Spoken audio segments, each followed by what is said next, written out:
reculez, je vais fermer cette porte. Ah oui? Et nous, qu'est-ce qu'on va devenir? Après que New York a reçu une alerte d'attaque nucléaire, Nolan a décidé d'emmener tous les criminels dans l'abri anti-atomique. Mais il a été immédiatement arrêté par le juge. Le juge estimait que les ressources du refuge étaient limitées. Il a donc fermement refusé la décision de Nolan. Voyant le juge s'énerver, Nolan a fait semblant d'abandonner. Au moment où le juge a baissé sa garde, il lui a rapidement arraché son arme et a fait entrer de force tous les criminels dans l'abri. Ce geste a provoqué une vive opposition de la foule présente. Non, non, non, non, non, pas lui! Hé, on se calme. Les prisonniers aussi ont des droits. Cet homme a tué de sang-froid notre enfant. On laissera personne dehors, c'est clair? Alors reculez, messieurs, dames. S'il vous plaît, reculez! Juste après que Nolan et les prisonniers ont réussi à entrer dans l'abri anti-atomique, l'espace confiné s'est immédiatement chargé de tension. À seulement 30 secondes de l'impact du missile, 2 criminels se sont soudainement libérés de leurs menottes et se sont précipités dans la foule pour semer le chaos. Ils ont blessé un policier et ont volé un pistolet. Dans ce moment critique, Nolan est resté parfaitement calme. Il a saisi l'occasion et a tiré sans hésiter, réussissant finalement à maîtriser les suspects.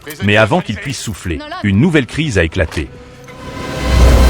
Que tout le monde garde son calme. Alors que toute l'attention de Nolan était concentrée sur le sauvetage des otages, un autre criminel a profité du chaos pour prendre le juge en otage et a menacé de libérer l'otage s'il le laissait partir. Nolan l'a averti qu'une attaque de missile était imminente dehors. Sortir maintenant signifiait une mort certaine. Mais le criminel s'en fichait complètement, car à ses yeux, c'était sa seule chance de s'en sortir vivant. Non, non, non, pas la porte!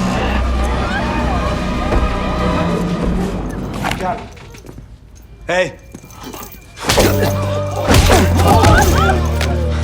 Pas de missile? Fausse alerte. La canicule a entraîné une défaillance à la base aérienne Edwards. C'est un